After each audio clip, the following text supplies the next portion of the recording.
technologies and the potential they have to offer? There's definitely a great sense of excitement and also a great sense of concern.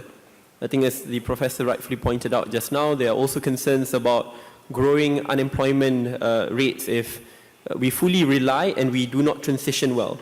But at the same time, I believe the future is a lot more optimistic. While there are some who say that doors will be closed, the point in which we fully automate, the point in which artificial intelligence replace more conventional jobs. However, similarly, like what happened when spinning jenny was introduced during the first industrial revolution, while you replace one, there'll be thousands more which will be created. When the computer came in, typists were replaced, but then you create computer engineers, IT software developers, and the rest. So I think, especially in ASEAN, when the youth population are very young, it's about 25 to 35 years old on average, I think the dynamism in which it provides, in which it brings, is very big. There are a lot of untapped potential. In Vietnam, for example, the entrepreneurial community is very big. In Malaysia, the youth community, which takes great interest in gaming, for example, acts as a precursor towards greater interest in IT and software development. And I believe the government, or previous governments, have been focusing on this. Even, for example, since 2001, we've been focusing on the creation of Cyberjaya. You know, we tried our best to ensure that we have our own Silicon Valley. At the same time, we assist a lot of our young entrepreneurs to prepare for the fourth industrial revolution since 20 years, about 18 years ago. So I believe the future looks well, and the point in which young people partake in that change-making process, they equip themselves well. The drive to learn is a never-ending journey. I believe the youth will be prepared. But most importantly here, I think there must be great recognition of the youth potential which exists. And that's a unique part about the fourth industrial revolution. It takes out the age barrier, the age limit, which previously, or the conventional wisdom is that if you are young, you are incapable, you are inexperienced. But when we see some of the best startups being started by young entrepreneurs, then it breaks stereotypes. It shows that young people are capable, but that due recognition must be given by the government, by corporate sectors, to ensure that in the end we can march forward and not just become leaders of tomorrow, but also shape the future today. And the fourth industrial revolution, I believe, will be shaped by my generation, and also the success of it will be defined on how governments today defined the current education policy, entrepreneurial policy, because if we fail today, then we'll be left far, far behind. If we look previously, there are some countries who unfortunately fall back when they simply do not accustom from the transition from an agrarian economy to an industrialized economy to a service-based economy. I believe ASEAN countries simply cannot take a back footing of this. We must be the leader of the fourth industrial revolution with great untapped youth potential. I believe we can do the impossible if we put our hearts and minds together. Thank you. Ông Syed, ông đưa ra một cái quan điểm rất quan trọng. Chúng ta đã nói về những cái con người trẻ tuổi này sẽ là những cái nhà lãnh đạo tương lai. Họ đang có trong khán phòng này, họ sẽ là những cái CEO, tổng giám đốc điều hành trong tương lai, và chắc chắn là họ đang tạo ra tương lai ngay từ hôm nay, và tương lai sẽ phụ thuộc vào tất cả các bạn. Đó là một cái quan điểm rất là quan trọng. Chúng ta hãy quay trở lại về cái câu hỏi, bởi vì là cái câu hỏi này, thông qua câu hỏi này thì you talked about you had this high-flying corporate career with lots of big companies as a CEO, and then you said you had a national calling to join the Malaysian Digital Economy Corporation. What was this national calling? Does it mean that you felt that you needed to shape and give direction to the digital sector in your country? Yes, thank you. Good morning. It's a pleasure for me to be here. MDEC is a government agency, and it was started 20 years ago when there was a vision about this Malaysian this multimedia super corridor, the MSC. At that time when it first started, I was a very young manager in a multinational, because I feel really old, by the way. I've been in the industry for 30 years. You know, when I was studying in school, in university, the power that you now have, the computing power that is now residing in your smartphone, actually took computers to fill, I would say, half of this room. And in the 30 years, I was a witness to the evolution, to the revolution that was driven by when Bill Gates said that there was his vision of one desktop on one computer on every desktop. When Steve Jobs unveiled his first Macintosh and the smartphone when the internet first came on board. But right now, at this current junction, I have never been as excited, yet also feel threatened with the impact of technology. And I really want to, the whole 4IR concept, really put it all together. And 4IR will be very much driven by AI, and much has been spoken about AI, and rightfully so. AI being artificial intelligence. AI being artificial intelligence, and because I truly believe that 4IR will be driven by the AI revolution. But if you combine the other things that's happening in the area of nanotech or neurotech, for instance, AI is fed through data, and data is through sensors from this IoT. Now, there is now technology and innovation about making sensors to the size of atom. So can you imagine you can put sensors into bridges, sensors into even your human body. There is also this neurotech, which talks about how you can transfer your brain waves into computing, into signals that can be translated into computing, which means that you can literally be having this telepathic capability. So if you think about all that is happening and you couple with the pace that Klaus spoke about, the pace of innovation, it took 75 years for the landline, for the phones to go to 100 million.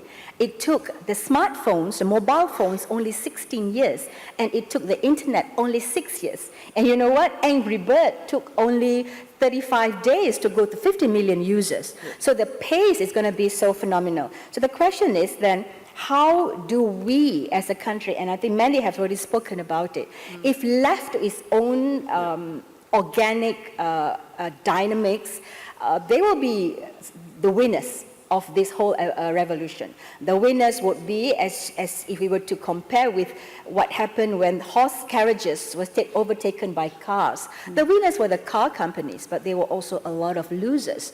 You know, there was horse owners of horses, horse riders who went out of job. So how do countries and how do nationals, leaders of a country really make sure that it is an inclusive innovation, not just about developing the Amazons or the Apples of the world who will be going to 1 trillion.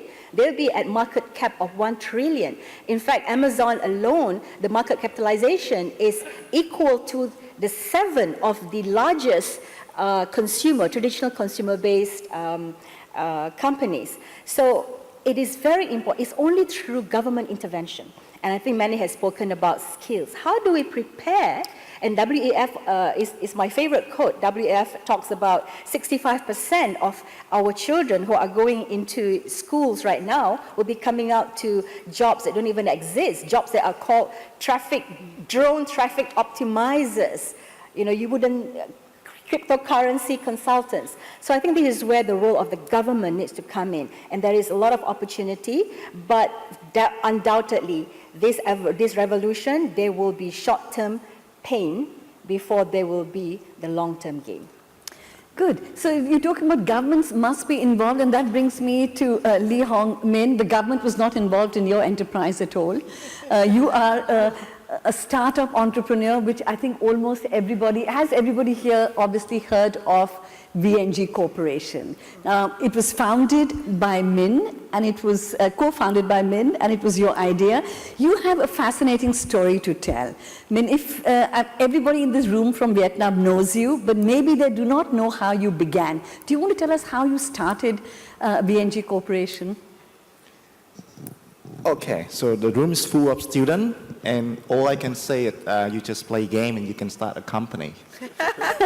Okay, that's the short version. What's the long version of it? And I think a longer version of it is, I often said to my friends that we are the very lucky generation, because when I grow up, and become a teenager in the early 90s, that when computer got introduced to Vietnam. And then also a little bit later, then internet got introduced to Vietnam. So we are the generation that look at the computer and the internet and say, wow, this is something so amazing. You can just make things happen. You can play games, you can, connect to people that are not sitting in the same room. And right now, for all of you in this room, that concept seems very trivial, right? It's so normal.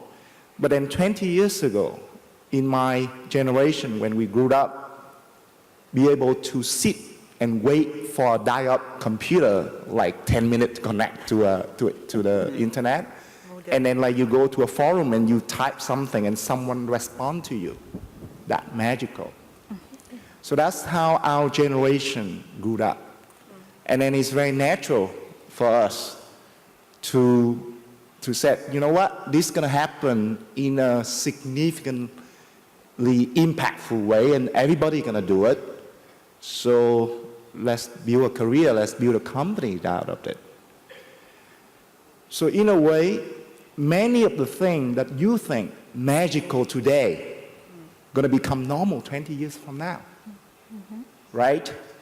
So I'm not sure what you think is magical, but I think it's pretty magical if you ask the computer something and it can answer you in a very natural kind of way. I mean, like Google just demoed something in the Google I/O a few months ago, right? And even, we are in a tech community, we understand that that's a demo, which means that, you have to be prepared very well, and then still it gives you a sense of magical wonderment. Similarly, I mean, 2007, when Steve Jobs introduced the iPhone, and for us in the industry, we understand that is one of the magical moments. So the comeback thing is you sitting in this room. I mean, I'm trying to address these students, right? Yes. And you're hearing all these big talks, and you may not understand a lot of them. I mean, sorry, I'm just trying to be practical. That's my job. I agree. And the point being is, think about 20 years from now, just like us 20 years ago. Because that's your future. That's something that you're going to build, hopefully, the next billion US dollar company out of Vietnam or out of Asia.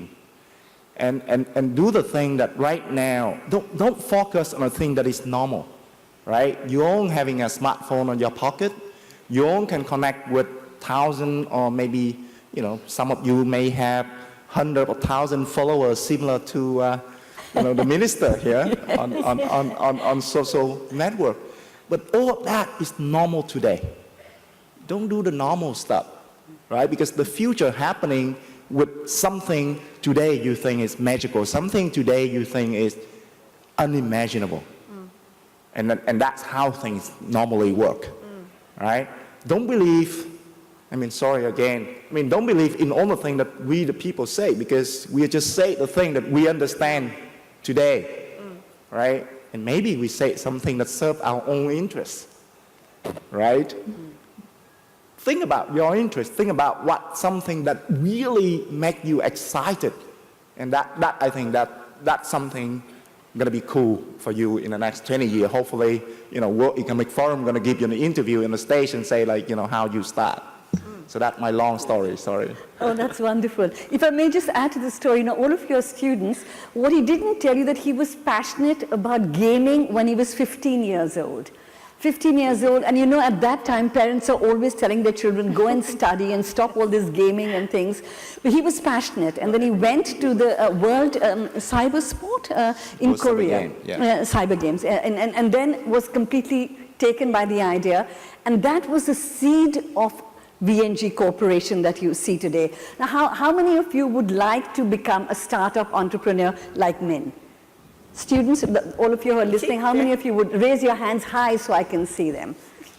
Okay, so quite a few of them are impressed with your story, short and long men, and they would like to be like you. So okay, can I ask a question? How many of you would like to be a minister on the age of 25 like him? Raise your hand. See, I'm in trouble. Politicians. How many want to be? Oh, they want to be politicians. So they want to be both. All right, they want to be an entrepreneurial minister at 25. So I think that more of the students here want to be politicians, young politicians, than to be a young startup. Sorry about that, men. Okay, now do any of you have questions? Does anyone want to raise a hand and ask a question of any of the panelists? We have people with microphones who can come back to you. Okay, do I see a hand there? No, I don't. There's one there. Yeah. Raise your hand and stand up if you can, because it's difficult to see just a little hand. You know, in my university, we always tell the students, don't be afraid to ask questions, because that one question from you, many other people are also hoping to ask. Do you see a hand? Yeah, I can see Oh, yes, I see the gentleman there. Can we take a microphone? See, I Here told in the you. middle here. Yes. Why don't you stand up so he can bring the mic? Yeah, just And if you just tell us your name, and obviously you can speak in Vietnamese, and we have headsets, so we'll be able to listen. So I speak English. So Okay. I want to speak English. So Oh, my name brilliant. is Quan. I'm from Hà Nội University of Science and Technology. So I heard Herr Schwab, Frau Chima, Mr. Saddiq talk about what the young people talk about the adaptation to be able to prepare for the future. Well, I know history has been proven that new technology creates more jobs than it reduced. But I want to ask you guys,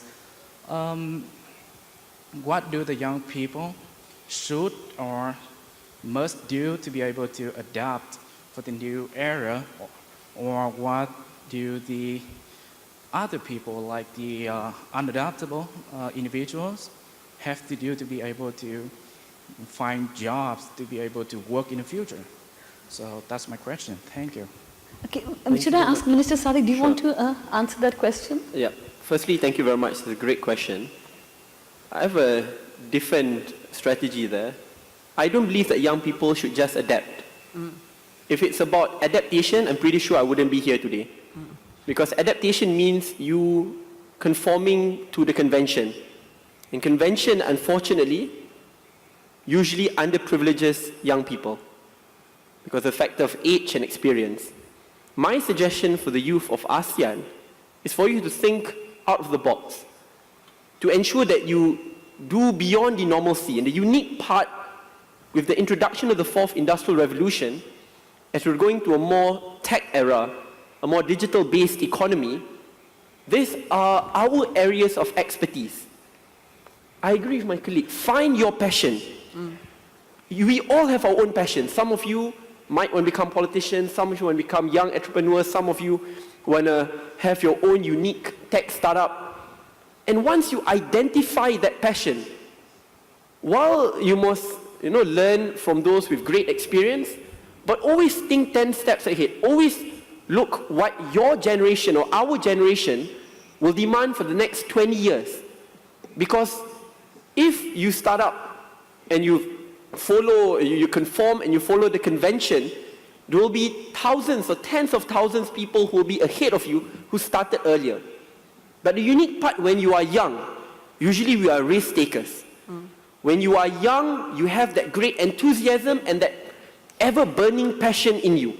Find that ever-burning passion, push all the way, and use the most unconventional means to achieve that at times conventional outcome. And I believe that if we are able to do so, and if every single young person taps into their own passion and potential, I believe we can do miracles. So I hope that helps. Thank you. Can I jump in, Amrita? Sure. Yeah, so, I'm not young like the minister, and he's the rock star. Okay, but I'm employee number 18 in my university, and my university is only 18 years old. So what happens is we have to keep innovating, even as a university. And I love the question. I don't think you want to be confining yourself just like what Saddiq said. But what you could do is build your capabilities. And I think in science and technology, that's digital, there's a lot of things in science. But even in the arts, I'm an economics grad, then I moved to finance. Even in econs and finance, you could also build your domain. So that capability is very important. But at the same time, you must build your cultures. I think regional culture, knowledge and awareness of ASEAN is not in your curriculum, but you are connected from day one. Most of you in this room are born in the year 2000. 18 years old in the year 2000 are already digital from birth. So you are already connected digitally. So build that culture, but the last one, build the communities. I think Min is where he is because he had a community. He has an ecosystem.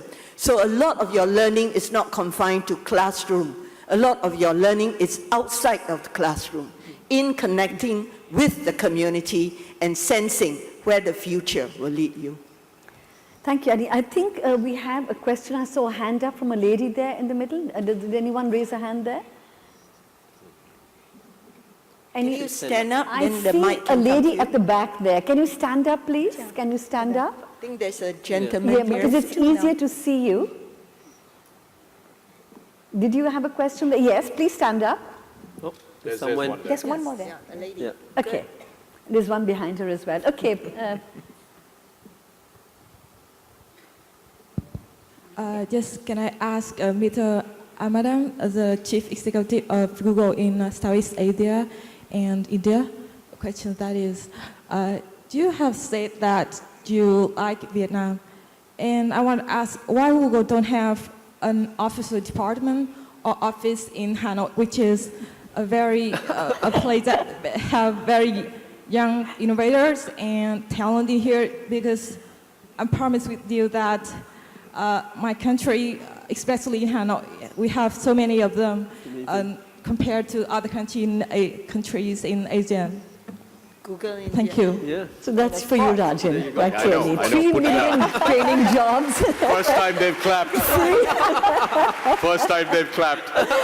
Yeah, you know, I think it's a great question. So I think first and foremost, Vietnam is an extremely important country for Google, right? Because of a number of reasons, right? One, it's got a large number of internet users, over 50 million internet users. Secondly, it's an extremely dynamic internet ecosystem. There are more small businesses and entrepreneurs that use the internet and leverage the internet to grow their businesses here than actually most other countries around the world. And so what we've been really focused on, you know, the way we approach any specific country is to take things in phases. So first we want to make sure that all our products work very well, right? Whether it's Android, search, YouTube, mail, and so on and so forth. Second, we want to make sure that we address some of the biggest barriers to getting citizens of a country online. So whether it's access with things like Wi-Fi, whether it's providing lots of support for ecosystem developers and so on and so forth. And then the last step really is for us to have an on-the-ground presence. So this is something that we have been in discussions with the government for quite some time on. And there's a number of things that need to come together in terms of policies and regulation and so on and so forth that will enable that. So we are extremely excited about Vietnam, and we look forward to obviously making sure that all of you, I think the most important thing for us as Google is to make sure that all of you work for yourselves and you become amazing entrepreneurs, which really is what today is about, right? And I think the way you should think about Google is how can you really get the best out of Google, so you build the skills and the tool sets and the capabilities to build the next Google or to build the next VNG. I'll make it difficult for you. So when exactly you're going to open the That's the spirit. That's the spirit. Great question, Min. Loves competition.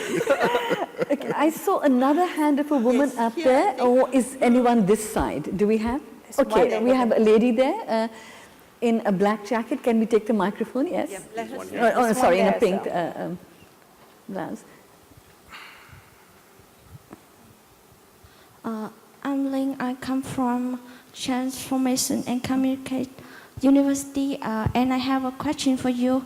Nowadays, the explosion population is a serious problem. So, can you talk more clearly about what pressure on Earth on the young people who want to get a job?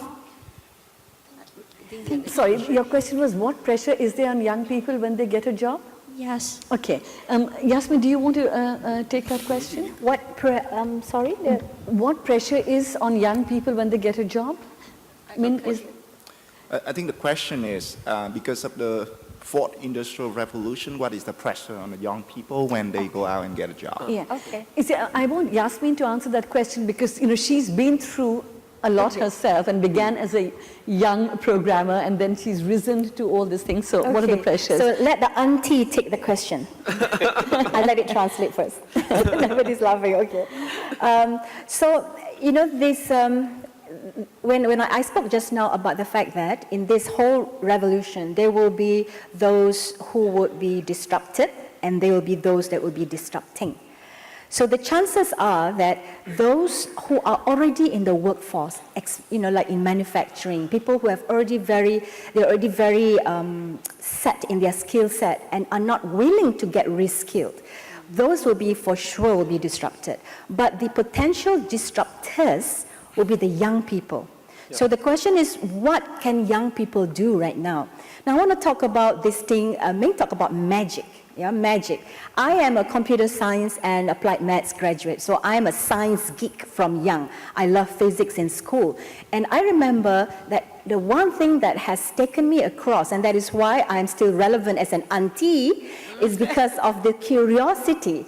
Yeah, because I remember watching the TV. I came from a small village in Malaysia, and we didn't have a TV in our home, but we had a TV in our neighbor's home.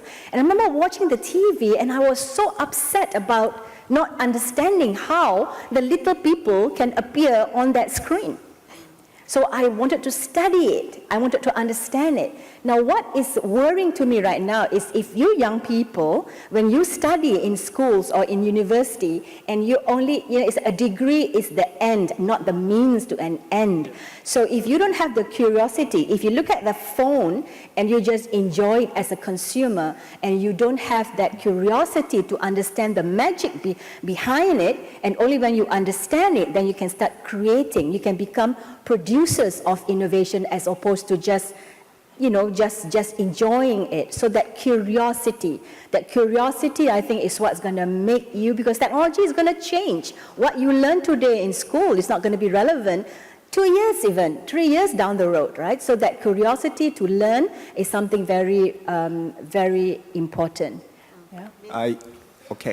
Let me quickly ask a question. How many people in this room are studying marketing? Raise your hand. Like marketing, no one? I saw one or two There's there. one over there. This side. Okay. So just give you an example of what pressure you're going to face in this so-called Industry 4.0, right? Because it's actually happening. So, and thanks to Google. Sorry, can't make They're your really life lobbying for this, Yeah. Until we are in between. About 5 years ago, then digital marketing is a very hot sector, right? Because you have to understand how to, advertise a normal business online using Google and Facebook and a lot of digital marketing tools. And right now, as we speak, Google is making AI doing most of the job of a digital marketers. Right? So before, let's say in VNG, then we have teams of people who have to design the campaign, who have to set up parameter, who have to do search engine optimization. We have to do so many things, right? Right now, it's magic, but basically we tell Google, we need this and we have this much to spend. And Google AI figure out the rest. So basically within a span of about 5 years, then a very hot sector in Vietnam become obsolete, right? So maybe not maybe, definitely, most of the things that you are learning right now, not going to have a lot of practical values. I'm sorry to say that, right? But hopefully you're going to learn some fundamental skill, right? So that you can continue to learn. So I think that the most difficult thing that you are facing right now is you have to continue to learn to do new things. Yes. There's not any fixed job in today's world. I mean, like, at the moment, so we're looking at our marketing team, and it's totally different from 5 years ago, right? And then we're looking at kind of like, what company like Google have done, and we just think it's amazing. Amazing for business, amazing for Google, not so much amazing for the people who have done that job before. So that the pressure you are facing, and it's happening right now.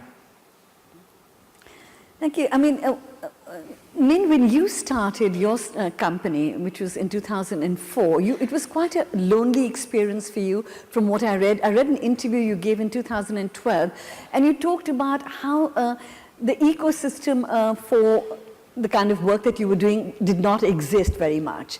But now this year, earlier this year in April, you were in Silicon Valley to connect with other people of Vietnamese technologists and to create an ecosystem for people here in Vietnam. Could we have a Silicon Valley in Vietnam, do you think?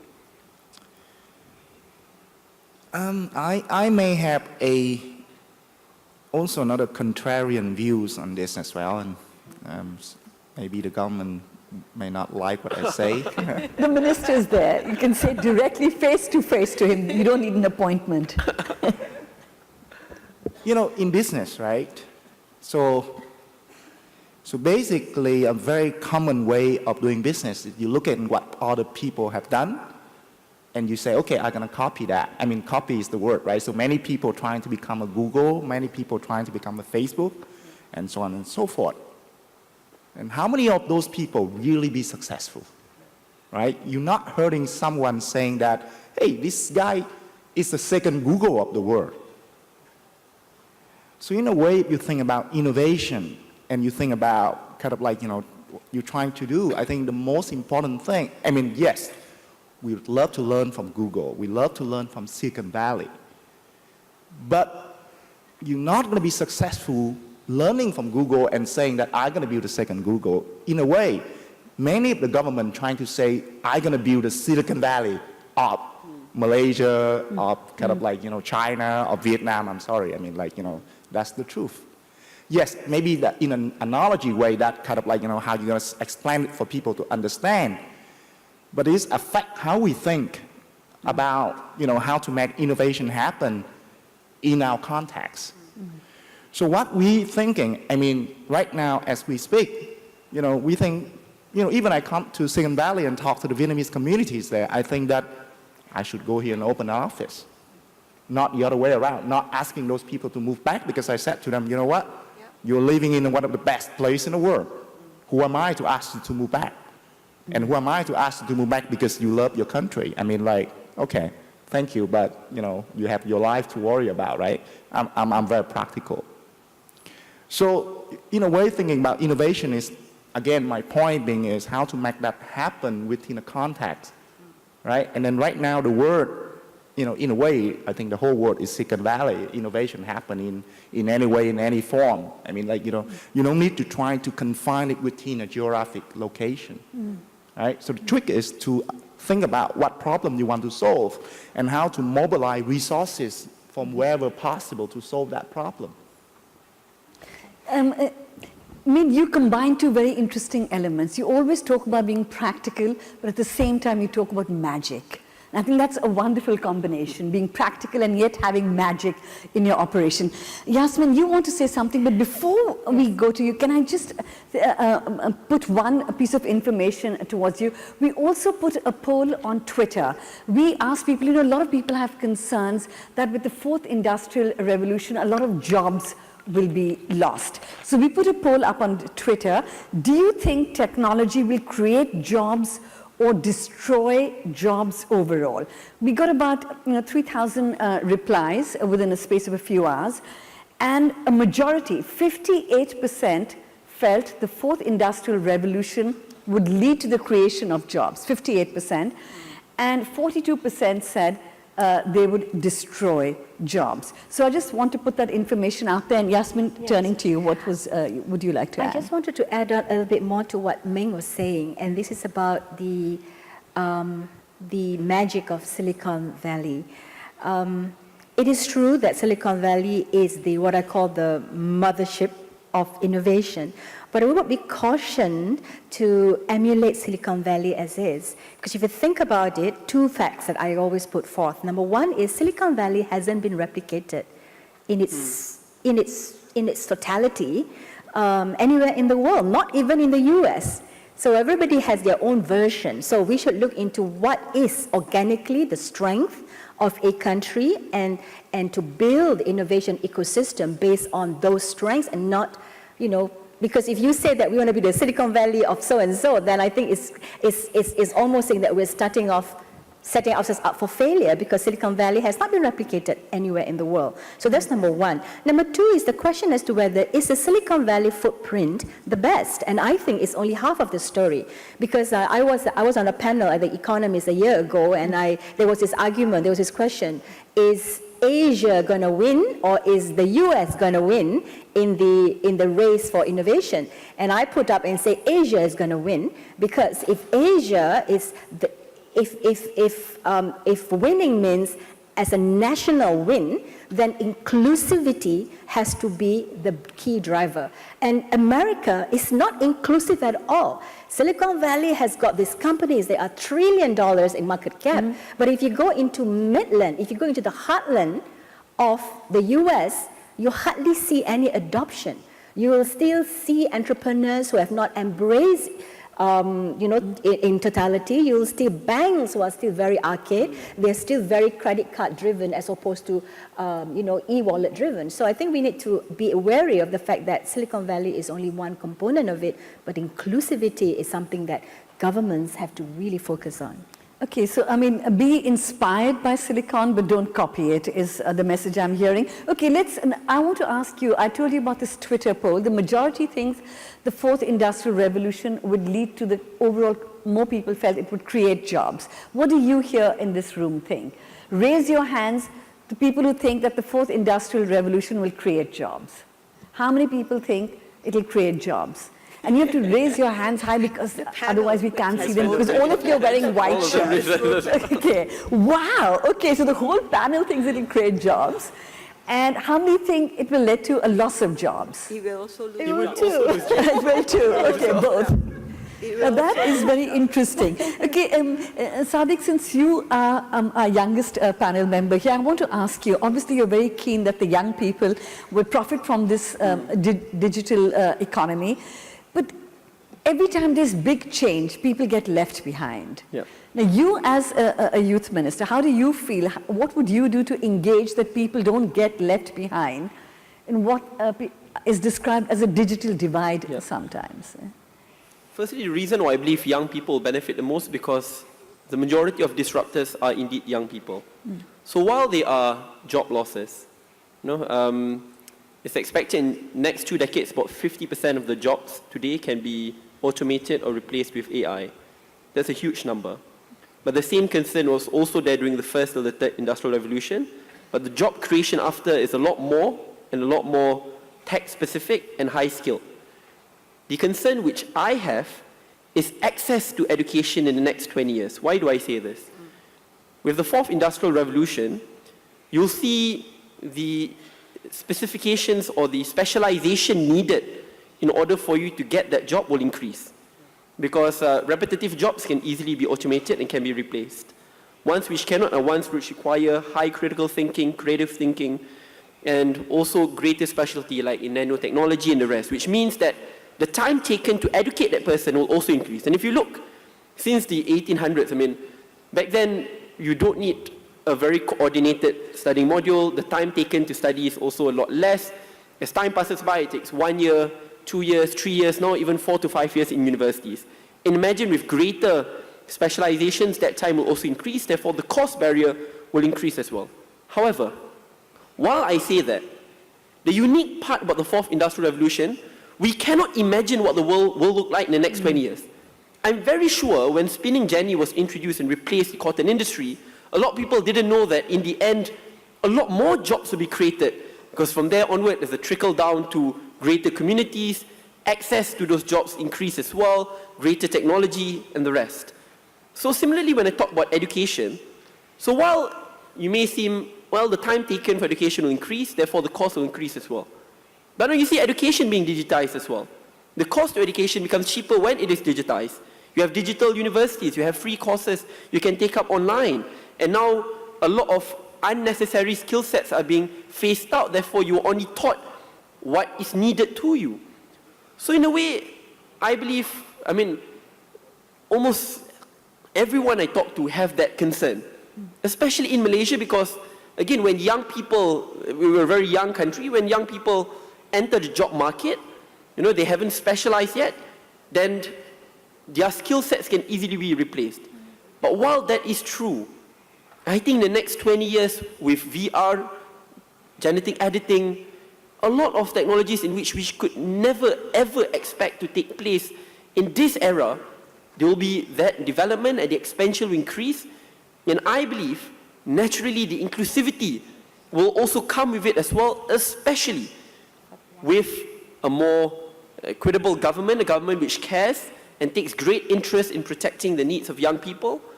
The reason, in the Malaysian context, why I'm very optimistic is because, firstly, we're a very young population. At the same time, the youth population is very big, and especially if you reduce the voting age, it will become bigger. So in the end, when the youth becomes the future, governments, corporate entities must cater to their demands in order for the nation to progress.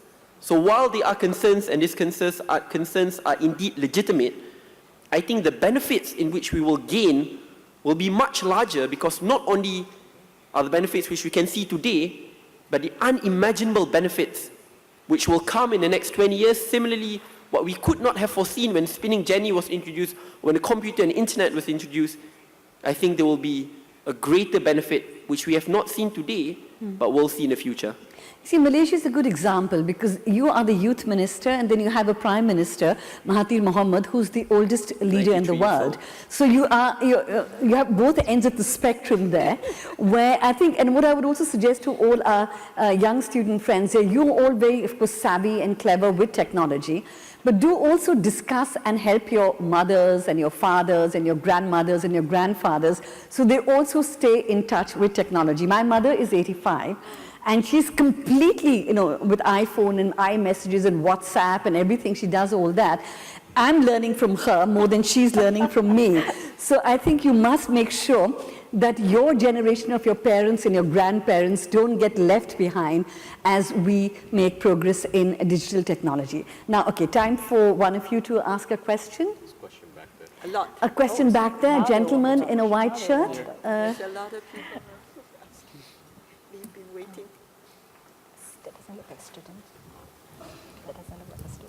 Hello, everybody. My last name is Paich. I have a comment and I have a question. The comment is, you actually don't want Google to come here. It means they've cornered the market. And the question is for the government officials. The EU had just passed a very important law, a regulation called the General Data Protection Regulation, which protects us from Google and Facebook. So, the government officials, what are you doing to protect your populations against the seeping intrusiveness of Google into your population's lives? Thank you. Too specific. For the government, well, you are the one. I have a contrarian viewpoint. Trust me, I'm not being paid by Google.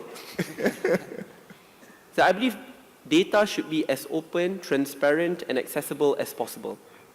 Not only because data sharing or the transparency of data alone will allow for small companies to then climb up a lot faster in comparison to having monopolies or oligopolies, but at the same time, in the world which we are living today, the interconnectedness of the world adds a great value to all of us. It allows for specific advertisement, which then benefits a specific community. It allows for people or for corporations to target or to cater to the demands of specific communities, not on random, but what those communities demand for. But most importantly, what I care about is to allow for small countries or to climb up or to catch up with the European giants. I believe that since, I follow quite closely the additional regulations placed in European countries based on data protection, I believe that will be one of the stumbling blocks in Europe, especially when you see Chinese companies in China, which has open data, or at least among their own respective communities, then being able to tap a huge market and a bigger market, if not in Europe, then in ASEAN, in other parts of the world, and their companies having a greater advantage and leverage over European giants. But I'm not just looking at China, I believe then they will face their own problems as well. But then we will look back at countries like Malaysia, Singapore, Vietnam, in which these concerns are not the greatest of concerns, which then gives greater room for these respective startups and companies to expand. Data protection is important, but overzealous regulation in the long run will hurt the development, especially of small and medium enterprises and tech startups, which are already placed at a great disadvantage because they don't have the capital like the more bigger industries. But I believe that in the end, having greater access to data and at the same time data transparency and sharing of that data allows for small, medium enterprises and for developing countries to tap into a market which they've never had the opportunity to tap into before. Thank you. But at the same time, I agree, all right, with Saddiq, but I think that's the reason why we have an open forum. I think ASEAN is nicely sitting at an opportunity here. I think amongst all the 10 countries, if we could come together and discuss how do we set in place data governance so that people could trust the data that we are sharing across the 10 countries, then I think we at least have a great pilot, and we could say that data can be shared, but shared within certain guidelines and protecting the individual, the companies. So we don't want to stunt the growth, but I think we have the capacity to come together. And that's why I was very excited because 3 months ago in SMU, we started the Data Governance Center, which was funded by the Economic Development Board and the private sector. So I think today's world, we need public-private partnership, not in just fixed assets or infrastructure, but in digital assets and digital structure. I think we have a chance as a region. Rajan, do you want to add anything? Yeah, no, to I this? think a couple of thoughts just building on this. I think when it comes to privacy, consumer privacy is incredibly important, right? And I think the most important thing for a consumer is to have control of his or her own data. Right? You should be able to control what data is captured, how that data is used, and the minute you want to delete all data that a platform has, whether it's Google or other platforms, you should have that ability to do, right? And where we are today is actually we've created that ability. So if you can go to Google, I'm just speaking specifically about Google because the comment was on Google. You can go to Google My Settings and actually we share with you as a user all the data that we have about you. And you can decide to completely delete the data.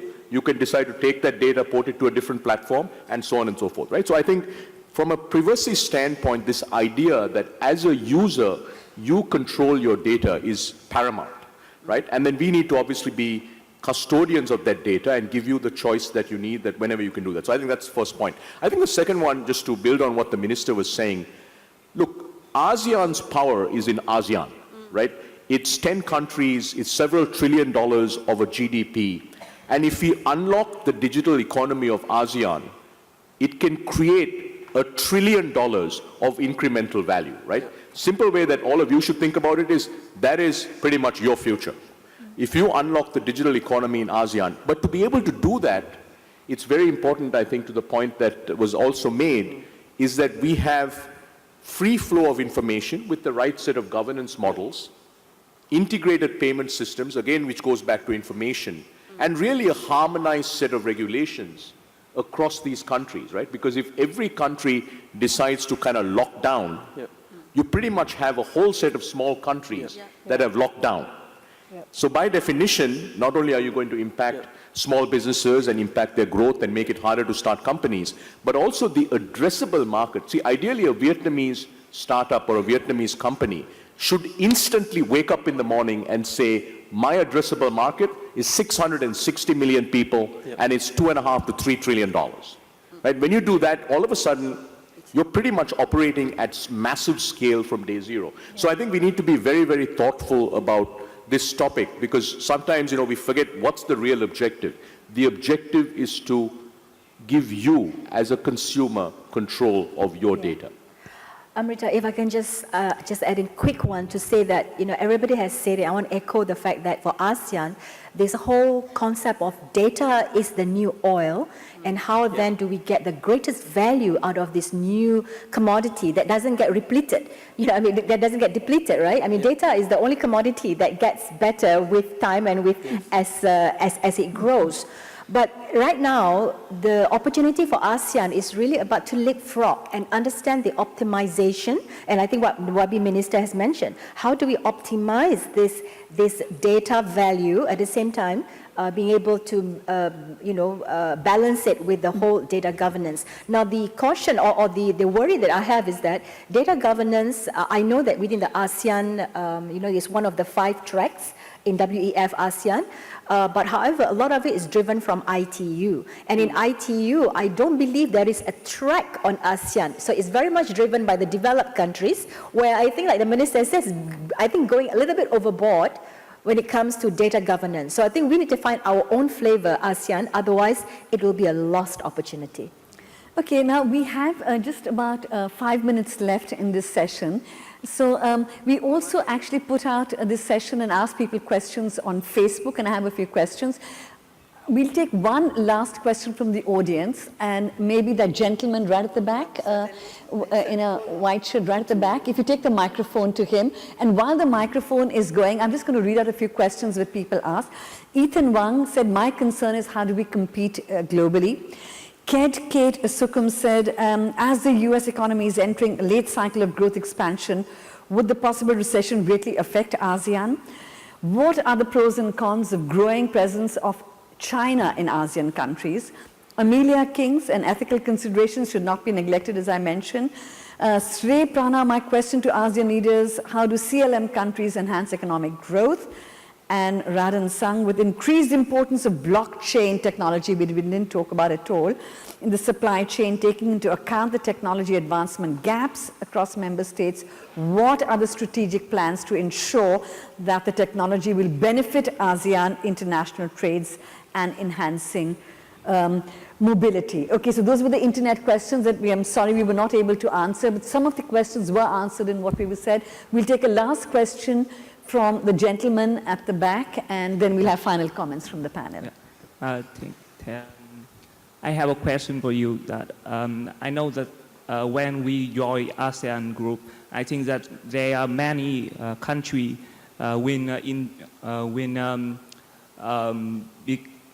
combine, and that means that there are no boundary between country. And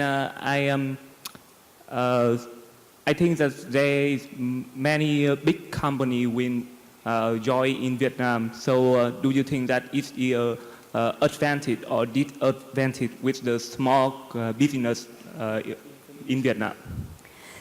I think many of the panelists will agree that ASEAN collectively is stronger than as individual nations, but I'll let, in fact, Min answer that. But since there's a gentleman right next to you who also wants to ask, we'll take your question as well, and we'll get collectively Min to answer them. Please ask your question. The gentleman in the blue shirt? Yeah. Vâng, chúng tôi có thêm một câu hỏi này dành cho 3 vị diễn giả đấy luôn ạ. Thứ nhất là xin được hỏi ông Rajan Anadan. Có thể nói rằng là như ông có nói ban đầu đấy ạ, Việt Nam thì là một dân số trẻ rất là tốt. Have a very good young people, and 50% of Southeast Asia create 50% of the GDP of the Southeast Asia, and Google is a very strong companies on AI and for IA. So now, what Google is pay the attention to in ASEAN and in Vietnam in particular? Do you have any mechanism to support the companies in ASEAN and in Vietnam? Second questions go to the Minister of Asia. You are supporting the government. So what are the support that Malaysian government pay for the SME and startup to follow the I4IR? And the last question for Mr. Minh. You are the very successful startup. We had a very difficult for the startup, which is the capital. do you have any advice for the startup to raise the fund and to collect to call for the capital? Thank you. Bây giờ One question, we've now got 4 questions. If you don't mind, Minister, do you mind if we just take 5 minutes over the session, if it's fine with the Minister? Sorry about that. But these are important questions, and I think we'll start with you, Min. If you can answer the last question the young man asked, as well as the earlier question that we heard. Okay. Yeah, I got to ask this question a lot. You know, how to raise money, and you know, specifically, and in a way, it's a simple and difficult question to answer because, you know, you ask specifically and not generally, right? Because people are going to often say that, you know, you're going to go to see VC, you're going to raise money from friends and families, and so on and so forth. I think generally, from my own experience raising money, and then my own experience of seeing other people raising money, my answer may disappoint you. I think the best way of raising money is not to raise, but wait for people to give you money. Yes. Right? Okay. So basically, when you are so good that people like myself or Rajan say, please take my money, please. That is how you raise money. Agree. Of course, I mean, like, you know, if you are not, I mean, and I'm sure that in this World Economic Forum, there's many people, many startups that you may got to see later that they experience the same thing. So how to do that?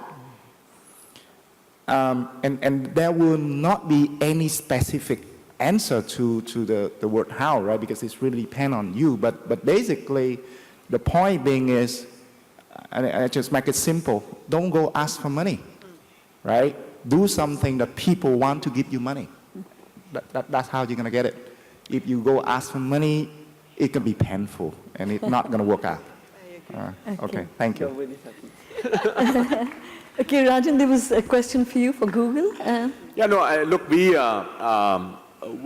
doing a lot to try to support startups, right? And it ranges all the way from skilling, right? So we've got huge focus programs around helping, whether it's mobile developers, skills in AI, ML, and so on. So that's at one end of the spectrum, which is skilling. Second, we have a whole set of programs around cloud, around digital advertising, and so on and so forth, where we actually specifically focus and support startups. And third, we have a program called Launchpad Accelerator.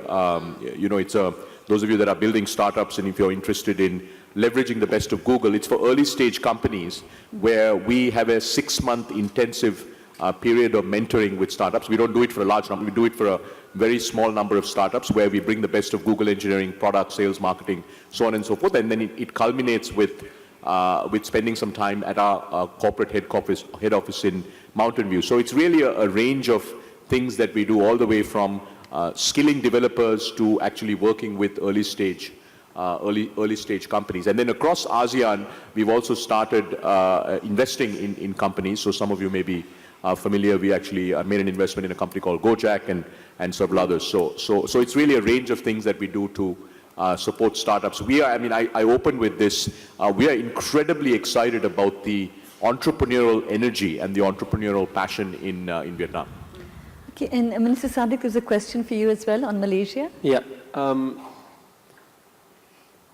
I personally believe it's not a great idea to micromanage the success and failures of startups. I'm a bigger fan of ensuring that we prepare a fertile ground for young people to then be well educated so that then they can have their own startups, because startups are independent, right? So I want to talk a lot more about creating that fertile ground. One is, I think, from the lowest of spectrums, is just to ensure that internet is accessible to as many people as possible. So while we have the great city of Kuala Lumpur, there are also areas in Malaysia in which internet access, especially 4G, is not the greatest. Or some areas where it is, at least there's a big cost barrier. So one thing the government is focusing on, the Minister of Communication, YB Gobind Singh, is to ensure that internet becomes more affordable and accessible. And one plan which we put forward in the next 2 years is to ensure that the cost of internet is slashed by 50% and internet speed is doubled. And that's one of the biggest KPIs which I believe he is looking into. That's one part. Because then when you do that, entrepreneurs will come out on their own. Interest from the internet will then develop your own independent startup communities. Secondly is through education. That's why now we are ensuring that coding is made a subject in schools so that it can be taught to students as young as 8, 9, 10-year-old. We have a lot of coding competitions run by the government and also by private sector to ensure that the interest in coding is also expanded. Furthermore, I also believe in using unconventional ways to achieve a conventional outcome, because to me that's all about young people. Wherever I travel, almost all the successful entrepreneurs who I've met, especially in the tech industry, usually start up their interest in playing video games. I mean, this is just one more which I just heard. I met up with the founder and CEO of Razer, and he said the exact same thing. Yeah, Ming Liang, he started out by becoming a gamer. Look at some of the best, multi-billionaires, they all started with their interest partially due to that. So that's why I'm very keen, because it's not just about the youth ministry, it's also about the sports ministry, which is under my portfolio, which is to make esports very big. And very keen on that. I mean, I'm competing with Singapore, with Vietnam. I know Min will definitely try to capture the market. But in Malaysia, for example, half of our population are made up of gamers. I mean, I just met up my bodyguard, and he's like about 40 to 50. And when he's free, I see him playing Mobile Legends. His children play Dota. At the same time, Malaysia, while on a population of 32 to 33 million, but in terms of gaming revenue, it's ranked 21st, much larger than some of the biggest economies. But why I'm interested in that, it's not about the gaming part, less about that, of the industry and the ancillary benefits in which we'll create. The interest and passion in not just becoming a gamer, but becoming a software developer and IT developer. The passion and love into one's mobile phones or specifically IT. I mean, I think if we are able to create that fertile ground and territory, which acts as a helicopter pad or a launch pad for more startups, I think in the end, the government doesn't need to micromanage. In the end, we will have successful entrepreneurs like Min coming up, even without great government assistance, just by inspiring them and preparing the right ground, will move them forward. For more detailed explanation, we have the amazing MDEC director here, Dr. Yasmin, who's definitely leading that charge, so let's give some time for her to explain. Dear audience, the challenge is that we are fighting against time at the moment. So I'm just going to ask Yasmin in 30 seconds to give her final comment, and then I want Annie to end with the first I, identity, because we had one question about ASEAN as a whole and sovereign nations. So 30 seconds for you and 30 seconds for you, Annie. It's amazing how the young minister learns to delegate so fast. But okay, just to wrap up, I guess, yeah. Sure. So for sure, this 4IR is real, is coming, and either which end of the stick do we end at? Are we going to be disrupted? Are we going to be disruptees? So the role that the government, and I do agree that it's not, I think Min you mentioned it, or Annie you mentioned it, it has to be a public-private. Government cannot micromanage, government cannot be too prescriptive about what needs to be done. Innovation is also about, about creativity, right? So a few things that we need to do, like in Malaysia, YB minister mentioned, the minister mentioned the fact that infrastructure and a lot of ASEAN countries need to leapfrog in this. Malaysia has, apart from our minister has mentioned there's double the speed at half the price, but as well has gone to say that access to internet is a basic human right, and that that he is actually pushing for this to be put into the constitution. right? So I think that's number one. The second part is that skills, skills and skills and skills. Investing in our young. This is so crucial, and this is something that the government, education, is not about textbook, it's not about telling them exam-based, it's about curiosity, it's about projects, it's about problem-solving skills. And the last one is about, to the young people, you are at such an interesting journey. I wish I'm young all over again. I wish, I was right where you are, coming out of university with the world ahead of you. If ASEAN or if Vietnam is going to leapfrog in this, it's going to be driven by you. If you do not do it, then the rest of the people who are already in the workforce, chances are they will be disrupted. So you will have to leapfrog. And how do you do it? You got to be a society of dreamers. And I'll always say this, dream the big dreams to solve the impossible problems. Lovely. Thank you very much, Yasmin. That's very inspiring. And Annie, a final word for you as we started. Very good. Thank you. I get to say the last word. I think the idea of identity actually came from the global shapers. So the fact that we have 75 startups showcasing on this platform today is great. So how do we get there? I think the identity can only be built if you know purpose and passion. I think Min talked about magic. The reason why he has the magic is he has a passion. We need to be here now on a good common purpose. And we cannot do this alone, so we need partnerships. And that's why we are on this stage, because we believe that the public-private partnership can make this happen. And the last one is, not because Google is here, platforms. ASEAN is a platform, so come on this platform, come together with the governments, with the companies, and all of us can make a better, bigger, a safer ASEAN together. Thank you. Thank you very much. That's so wonderful. So a final word from me, and I want to thank all of you very much for being here, especially the students as well as the public, because the whole aim of this exercise was to open up the forum to new ideas, to share with you the new insights that these experts have. And it's been a lot of talking. We've all been sitting here and talking, and maybe some of the stuff was a bit academic. But I hope for the students particularly, that there were some ideas which you took away from this discussion. Things about passion, things about dreaming, things about magic. These are all wonderful words. I hope in some way they have inspired you to a better future. Because, I heard the two things I want to share with you. One of them is dream, but dream with your eyes open. And the other thing that I heard is that when opportunity knocks at your door, open it. So I hope that we've opened some doors for you today in terms of ideas, in terms of inspiration. We have a very inspirational panel here. So I want to thank the Minister very much for being here. Thank you very much, Minister. And I want to thank all of you in the audience, and especially I want to thank my wonderful panelists. Thank you very much. A big hand to all of you and to the panel. Thank you. Yes, maybe we should take a photo from the side. And all of you, I hope you've got your copy of this. I have one copy here, and Min had said I should give it to the person who asked the best question. But Min, there were so many good questions. Can I give my copy to you? He doesn't need it, but I would like to give it as a tribute, as an inspiration of Vietnamese startups. May I give this copy to you? Thank you. Yeah. Thank you very much. Thank you. Thank you. Thanks, Saddiq. Lovely to have you. Thank you, Rajan. And thanks, Yasmin. Minister, can we have you on the stage and have a photograph with you?